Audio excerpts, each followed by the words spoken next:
Hello Bacha Party, welcome back to my YouTube channel Jaideep Sir's Maths Mania. In first video lecture, we had started objective solution of DEO question bank that is published by Ahmedabad City DEO. Now, first lecture में हमने 1 to 15 objectives देखे थे. आज हम next question number 16 से start करेंगे. ये आगे के जो questions है उसमें से दो questions ऐसे हैं कि जहां पे वैसे भी ये अगर आप पीडीएफ देखोगे तो so many typing mistakes are there.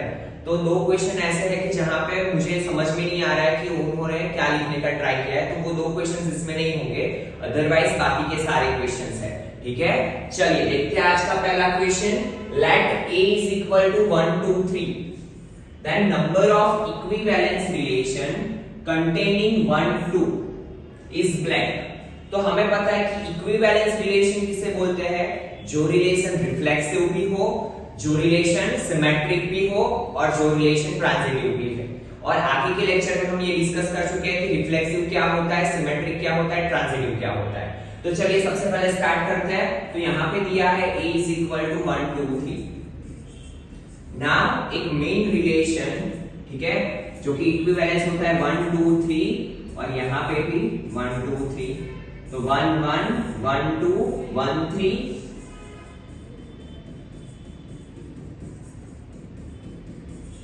Then after 2 1 2 2 2 3. Then after 3 1 3 2 3 3. ठीक है, तो ये जो एक रिलेशन होता है a क्रॉस a का, इट इज ऑलवेज इक्विवेलेंस. ये तो इक्विवेलेंस होगा. तो एक रिलेशन हमें यहाँ पे ये मिला कि जो कि इक्विवेलेंस है और जिसके अंदर 1 2 भी है, क्योंकि हमें बोला है कि 1 2 होना चाहिए. नाउ दूसरा रिलेशन, तो देखिए इक्विवेलेंस के लिए सबसे पहले रिफ्लेक्सिव के लिए 1 1 होना चाहिए, 2 2 अंदर होना चाहिए, 3 3 होना चाहिए. ना अगर मैं 1 2 को इंक्लूड करता हूं तो इसे सिमेट्रिक बनाने के लिए मुझे 2 1 को भी लेना पड़ेगा. ठीक है, 1 2 2 1. ना अगर ट्रांजिटिव के लिए देखूं तो a b c belongs to r, तो ac दैट इज 1 1 1 1 भी है. तो ये भी क्या हुआ? Equivalence relation. ना अगर मैं किसी और एक एलिमेंट को ऐड करूंगा, लाइक मैंने ऐड किया यहाँ पे 3 1, तो मुझे 1 3 को भी ऐड करना पड़ेगा. ठीक है, और उसी के साथ मुझे 3 2 को भी ऐड करना पड़ेगा. ठीक है, तो फिर से ये क्या होगा? मुझे ओरिजिनल वाला रिलेशन मिलेगा. तो ऐसे दो ही इक्विवेलेंस रिलेशन मिल सकते हैं हमें कि जिसमें 1 2 को इंक्लूड किया जा सके. तो यहाँ पे क्या होगा? B is the correct option. ठीक है, कैसे कितने इक्विवेलेंस रिलेशन मिलेंगे? 2. Now next question. a is equal to 1 2 3 4 5. Relationship r is equal to, हमें एक रिलेशन दिया है r इज इक्वल टू, जहां पे बोला है 1 1 2 2 3 3 4 4 एंड 5 5. और ये कौन सा रिलेशन है ये हमें पूछा है. तो सेट A के अंदर 5 एलिमेंट्स है. ठीक है, तो सबसे पहले ये रिफ्लेक्सिव तो दिख ही रहा है. ठीक है, ये रिफ्लेक्सिव तो है ही है. नाउ ट्रांजिटिव के लिए एंड सिमेट्रिक के लिए, तो सिमेट्रिक में पता है हमें क्या बोला होता है कि A B belongs to R हो, तो B A belongs to R भी होना चाहिए. तो देखिए यहाँ पे 1 1 2 2 3 3 4 4 5 5, इसके अलावा कोई एलिमेंट ही नहीं है और ये सारे एक दूसरे के सिमेट्रिक तो है ही है. फिर ट्रांजिटिव के लिए क्या होता है? A B belongs to R, B C belongs to R, तो A C belongs to R होना चाहिए. बट यहाँ पे तो 1 ये एलिमेंट के अलावा कोई एलिमेंट ही नहीं है, तो ये ऑटोमेटिकली क्या हो गया बेटा? ट्रांजिटिव भी हो गया. तो जब भी ऐसे क्वेश्चंस हो जिसके हर एक के पैर बने हुए हो खुद के साथ, रिफ्लेक्सिव हो, तो ये ऑटोमेटिकली क्या हो जाएगा? सिमेट्रिक एंड ट्रांजिटिव तो हो जाएगा. ठीक है, तो ये रिलेशन को हम बोलेंगे इक्विवेलेंस रिलेशन, क्योंकि खुद का खुद के साथ रिलेशन है और यहाँ पे ऐसे कोई एलिमेंट्स ही नहीं है. लाइक 1 2 हो तो 2 1 होना चाहिए, बट ऐसा कोई पैर ही नहीं है, तो ये ऑटोमेटिकली 1 1, इसका सिमेट्रिक क्या होगा? 1 1. ठीक है, और ट्रांजिटिव के लिए तो 1 1 के आगे और कुछ है नहीं कि 1 का दूसरे के साथ पैर हो, तो ऑटोमेटिकली क्या हो गया बेटा? Equivalence relation. ठीक है, नाउ नेक्स्ट.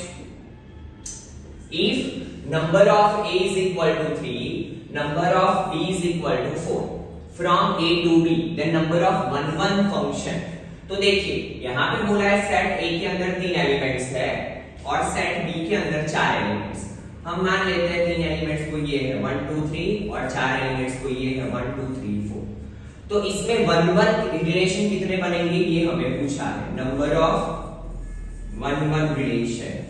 तो हमें पता है कि 1 1 रिलेशन का मतलब ये होता है कि सेट ए मतलब डोमेन वाले सेट में से हर एक सेट एलिमेंट की एक इमेज बननी चाहिए। तो देखिए 1 को इमेज बनाने के लिए उसके पास कितने ऑप्शन है, आइदर वो 1 के साथ पैर अप कर सकता है या फिर 2 के साथ भी पैर अप कर सकता है या फिर 3 के साथ भी या फिर 4 के साथ भी। तो उसके पास 4 ऑप्शन है। हम मान लेते हैं कि 1 ने किसके साथ पैर अप किया,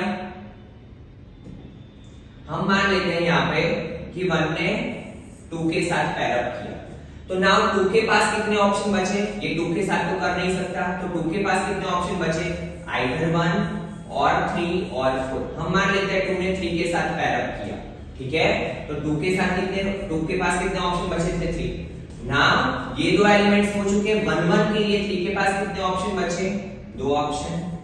तो 4 3 12 2 24। नंबर ऑफ 1 1 रिलेशन कितने बन सकते हैं, 24। तो यहाँ पे अगर हम देखें तो इसे हम क्या लिख सकते हैं, मल्टीप्लाई 1 करके 4 फैक्टोरियल भी लिख सकते हैं। So C is the correct option, ठीक है।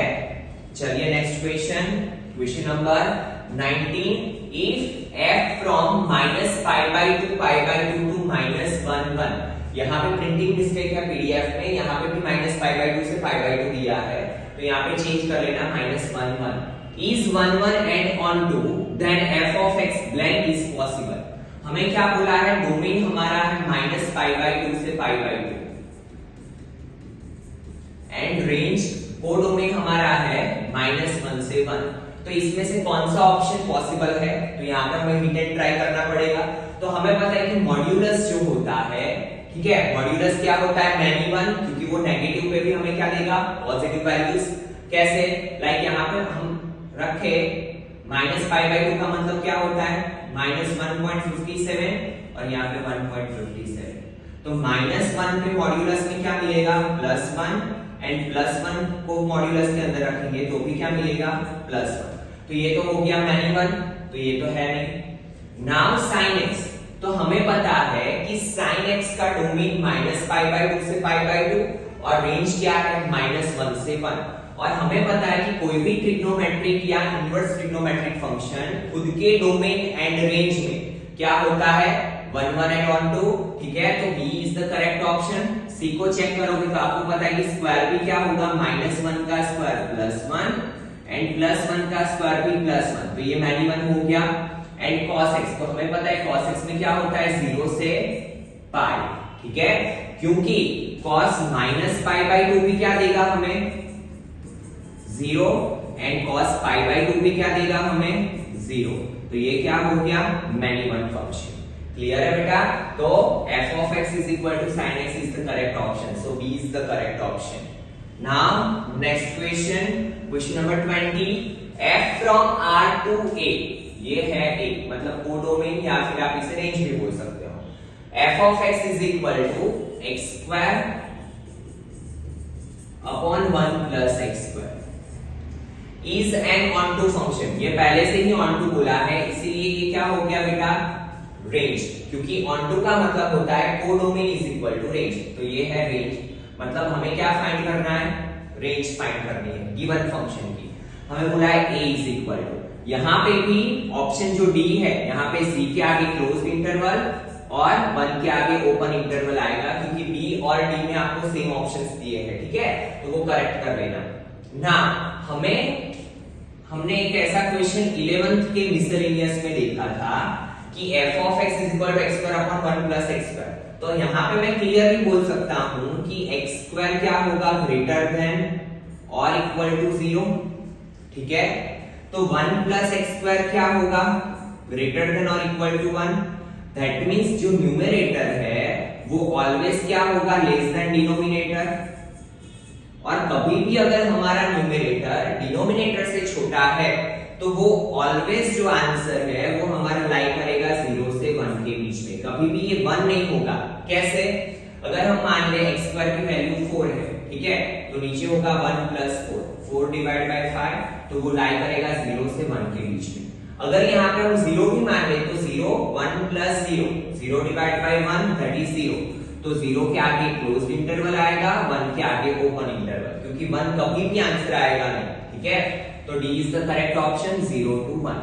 क्लियर है बेटा? Now next question, f from r to r f of x is equal to 1 upon 1 plus x square, so the function f is blank। तो देखिए हमें यहाँ पे बोला है f of x is equal to 1 upon 1 plus x square, real number से real number, domain भी real number, codomain भी रियल नंबर, ठीक है। तो हमें पता है कि जब भी बात आए स्क्वायर की तो ये मैनिमल तो होगा ही होगा, ठीक है, ये क्या होगा, मैनिमल तो होगा ही होगा। नाउ बात करें हम ऑन टू की, ठीक है, तो यहाँ पे क्लियरली हमें पता चल रहा है 1 upon 1 plus x square दिया है, तो कभी भी एक एलिमेंट ऐसा है 0 जिसकी यहाँ पे कोई प्री इमेज बनेगी नहीं, ठीक है, क्योंकि यहाँ पे कभी भी आंसर हमें 0 मिलेगा नहीं, ठीक है। तो 0 एलिमेंट की कोई प्री इमेज नहीं बनेगी, तो इसे मैं ऑन टू बोल सकता नहीं हूं। तो आंसर क्या आएगा, many one and onto. Clear है बेटा? क्या आएगा, many one and onto, क्योंकि अगर -1 लेंगे, -1 का स्क्वायर +1, तो ये होगा 1 upon 2, और यहाँ पे मैंने +1 लिया तो +1 का स्क्वायर भी +1, तो ये भी होगा 1/2। तो ये मिला मैनी वन, क्योंकि दोनों का आंसर क्या मिला हमें 1/2 1/2। तो मैनी वन तो हो गया, बट कभी भी यहाँ पे 0 है, किसी का आंसर नहीं आएगा ये फंक्शन में, तो 0 की यहाँ पे कोई प्री इमेज नहीं बनेगी, तो ये क्या है बेटा, नॉट ऑन टू, ठीक है। चलिए next question, question number 23, f of x is equal to 1 minus 1 upon x, so f of 1 by x हमें ये फाइंड करना है, ठीक है। तो देखो सबसे पहले मैं क्या करूंगा, मेरे पास f of x है, पहला मेरा काम होगा f of 1 upon x find करना। तो मुझे पता है कि x की जगह पे क्या रखना पड़ेगा, 1 upon x, ठीक है। तो चलिए सबसे पहले मैं फाइंड कर लेता हूं f of 1 upon x। तो नाउ 1 minus 1 अपॉन x की जगह पे क्या रखूंगा बेटा, x को मैं रिप्लेस करूंगा 1 अपॉन x से, तो 1 माइनस डिनोमिनेटर का डिनोमिनेटर न्यूमरेटर में, ये क्या मिला मुझे, f of 1 अपॉन x, ठीक है, ये मेरी f of 1 अपॉन x की value. Now f of 1 upon x क्या है, 1 माइनस x, तो f of x में x की जगह पे मैं क्या रखूंगा, 1 माइनस x। चलिए तो 1 माइनस 1 x की जगह पे क्या रखूंगा मैं, 1 माइनस x, बहुत ही सिंपल सी चीज है ना। ये जाएगा बेटा एलसीएम में, तो 1 into 1 minus x that is 1 minus x, ये वाला -1 as it is अपॉन नीचे 1 minus x प्लस 1 minus 1 गया, तो देखिए यहाँ पे मिला -x अपॉन 1 minus x ना। ऐसा तो कोई ऑप्शन नहीं है, बट अगर मैं डिनोमिनेटर में से माइनस कॉमन निकालूं तो ये हो जाएगा x plus 1 minus minus cancel out, ठीक है। तो आंसर क्या आया मेरा, x upon x minus 1, and इसी के साथ C is the correct option, x upon x minus 1, ठीक है। चलिए नेक्स्ट क्वेश्चन देखते हैं, question number 24, if f from q to r f of x is equal to 2x minus 1 upon 2 and g of x is equal to x plus 2 is given function, then g of f of 3/2। Now इतने questions practice करने के बाद अभी आपको grip भी आ गई होगी। सबसे पहले क्या करना है, g of f of x, ठीक है। तो हमें क्या करना है, g of x में x की जगह पे f of x, तो चलिए फाइंड करते हैं g of f of x। तो x की जगह पे मैं क्या रखूंगा, f of x that is 2x minus 1 divided by 2, ठीक है, plus 2 as it is। now 2x minus 1, 2 2 4 divide by 2, तो ये हो गया 2x प्लस 3 डिवाइड बाई 2। ये क्या मिला? g of f of x। हमें क्या फाइंड करना है? g of f of x और x की जगह पे क्या रखना है? 3/2। चलिए कर लेते हैं यहाँ पे, तो g ऑफ f ऑफ 3/2 ना x की जगह पे क्या रखूंगा बेटा मैं? 3/2, तो 2 x की जगह पे 3/2 plus 3 divide by 2, 2 2 cancel out, 3 plus 3 6 divide by 2, 2 3 are 6, तो ये क्या मिला? GOF of 3/2 is equal to 3। ठीक है, चलिए तो C is the correct option. ठीक है, now next question, that is question number 25। What we have given f from R to R, real number to real number, f of x is equal to x cube plus 5, then f inverse x is equal to, तो चलिए देखते हैं यहाँ पे। हमें पता है कि f इनवर्स x के लिए हमें क्या करना होता है? सबसे पहले late f of x is equal to y, तो x is equal to ये हो जाएगा f इनवर्स y। ठीक है, तो चलिए y is equal to x cube plus 5, ये 5 को इस साइड ले लो, y minus 5 is equal to x cube। ठीक है, नाउ आपको ये भी क्वेश्चन हो सकता है कि सर यहाँ पे 1 1 और 2 क्यों नहीं चेक कर रहे हैं? देखिए यहाँ पे कहीं पे भी हमें नन ऑफ दीज वाला ऑप्शन नहीं दिया है। ठीक है, तो दैट मींस क्या होगा कि इसका इनवर्स फाइंड करना ही, मतलब ये फंक्शन इन्वर्टिबल ही है पहले से। अदरवाइज क्या होता है, यहाँ पे नन ऑफ दीज वाला ऑप्शन होता तो हम डायरेक्टली वो वाला मेथड ही करेंगे। बट जब भी अगर हमें यहाँ पे नन ऑफ दीज बोला है तो हमें पहला क्या चेक करना है कि ये इन्वर्टिबल है कि नहीं। ठीक है, चलिए y minus 5 is equal to x cube, हमें तो x की वैल्यू चाहिए, दोनों साइड में क्या करूंगा? क्यूब रूट लूंगा, तो ये हो जाएगा y minus 5 raised to 1/3 और ये हो जाएगा x। नाउ मेरा फंक्शन आ गया x के फॉर्म में, x की जगह पे मैं क्या रखूंगा? f इनवर्स y, तो ये हो जाएगा y minus 5 raised to 1/3। Now मुझे तो f इनवर्स x चाहिए, तो y को रिप्लेस करेंगे हम x से, so it is x minus 5 raised to 1/3। ठीक है, सो B is the correct option. Clear है बेटा सबको? गुड। चलिए next question, question number 26। f from R to R, f of x is equal to 3x plus 5 and g is a like function k, so that f of g of x, चलिए सबसे पहले लिख लेते हैं f of x क्या दिया हुआ है? 3x plus 5 and f of g of x क्या दिया हुआ है? 6x plus 14। ठीक है, तो हमें पूछा है g of x के बारे में। तो देखिए यहाँ पे ऐसा क्वेश्चन भी हम ऑलरेडी कर चुके हैं। अगर आपने पहला वीडियो लेक्चर नहीं देखा है तो पहले उसे देख लीजिए ताकि आपके काफी कॉन्सेप्ट क्लियर हो जाएंगे उससे। ठीक है, तो देखिए हमें पता है कि इसे हम लिख सकते हैं f of g of x, ठीक है, is equal to 6x plus 14।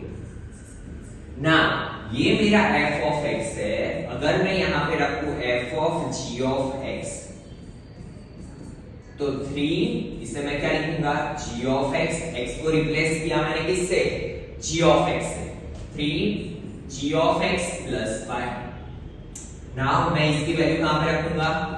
f of g of x की जगह पे, तो 3 into g of x plus 5 is equal to 6x plus 14। ना प्लस 5 को लेके जाओ इस साइड, तो 3 into g of f of x is equal to 6x 14 minus 5 that is 9। ठीक है, ना दोनों में से कॉमन क्या निकल रहा है बेटा? 3, तो 3 into g of x is equal to 3 common, 2x plus 3, so 3 cancel out, so g of x is equal to 2x plus 3। ठीक है, तो g of x is equal to क्या आएगा? 2x plus 3। क्लियर है? सो A is the correct option। Now next question, question number 27, where we have given f of x is equal to 1 plus 1 upon x, where f of F of 1 upon x. ऐसा question आज ही के lecture में हमने किया है। चलिए try करते हैं। सबसे पहले मैं क्या करूंगा, एफ ऑफ एक्स को एफ ऑफ 1 बाय एक्स से रिप्लेस करूंगा, तो मुझे एफ ऑफ 1 बाय एक्स की वैल्यू मिलेगी। तो 1 प्लस 1 एक्स को रिप्लेस करूंगा मैं 1 अपॉन एक्स से, ठीक है ना। 1 प्लस डिनोमिनेटर का डिनोमिनेटर न्यूमरेटर में, ये किसकी वैल्यू मिली मुझे, एफ ऑफ 1 अपॉन एक्स की, ठीक है ना। मुझे क्या करना है बेटा, एफ ऑफ 1 अपॉन एक्स की वैल्यू क्या मिली, 1 प्लस एक्स, तो यहां पे लिख लो 1 plus x. F of x को रिप्लेस करूंगा मैं 1 plus 1 instead of x 1 plus x, ठीक है। इट इज इन एलसीएम, तो 1 plus x plus 1 upon 1 plus x. So 1 plus 1 that is 2, 2 plus x upon 1 plus x, ठीक है। तो D is the correct option। Clear है बेटा।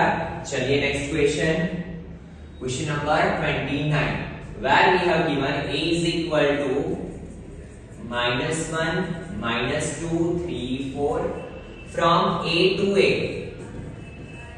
the number of 1 1 function। Same question हम आगे के lecture में, मतलब आगे के क्वेश्चन में कर चुके हैं। नंबर ऑफ 1 1 रिलेशन, कितना एलिमेंट्स है, -1 -2 3 4, यहाँ पे भी -1 -2 3 4। तो जो सेट A के एलिमेंट्स होते हैं उसमें जो नंबर ऑफ एलिमेंट्स होते हैं, ठीक है, उसके फैक्टोरियल होते हैं। तो यहाँ पे कितने एलिमेंट्स है, 4 एलिमेंट्स, तो ये क्या होगा 4 factorial, that means 4 3 2 1 that is 24। so D is the correct option। कैसे आया, फिर से एक बार, -1 है, -1 के पास 4 ऑप्शन है, यहाँ कहीं पे भी किसी के साथ भी ये रिलेशन बना सकता है। अगर -1 ने रिलेशन बना दिया -1 के साथ, तो -2 के पास कितने ऑप्शन बचे, 3 ऑप्शन। -2 ने रिलेशन बनाया -2 के साथ, तो 3 के पास कितने ऑप्शन बचे, 2 ऑप्शन, ठीक है। और उसके बाद लास्ट में 4 के पास कितना ऑप्शन बचा, 1। तो ये क्या होगा बेटा, 4 फैक्टोरियल। तो डायरेक्टली आपको ये इक्वेशन याद रखना है, number of 1 1 relation is equal to n factorial. और n क्या होगा, सेट ऑफ एलिमेंट्स, ठीक है, कौन सा, डोमेन का। क्लियर है। चलिए next question, question number 30, function r positive to r positive f of x is equal to x cube and g of x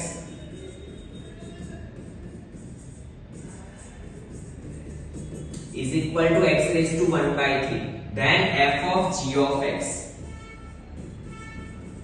तो सबसे पहले इसे लिख लेते हैं अच्छे से, f of g of x, मतलब मुझे f of x को किससे रिप्लेस करना है, g of x से। तो x की जगह पे मैं क्या रखूंगा बेटा, g of x, मतलब यहाँ पे क्या होगा, g of x का क्यूब, ठीक है। f of x में मैंने x को किससे रिप्लेस किया, g of x से, तो x क्यूब को क्या लिखूंगा मैं, g of x का क्यूब ना। g of x क्या है मेरा, x raised to 1 by 3, ठीक है, raised to 3, 3 1 जा 3 डिवाइड बाय 3 3 3 कैंसिल आउट, तो ये मिला x। So D is the correct option. क्या आएगा आंसर, x, ठीक है। तो इसी के साथ बेटा आपके चैप्टर 1 के सारे ऑब्जेक्टिव्स कंप्लीट हुए। Now from next video lecture I will start chapter 2। तो चलिए मिलते हैं नेक्स्ट वीडियो लेक्चर में। और अगर आपको कुछ भी डाउट्स रहता है, you can also put a comment, so I will clear it. Thank you students.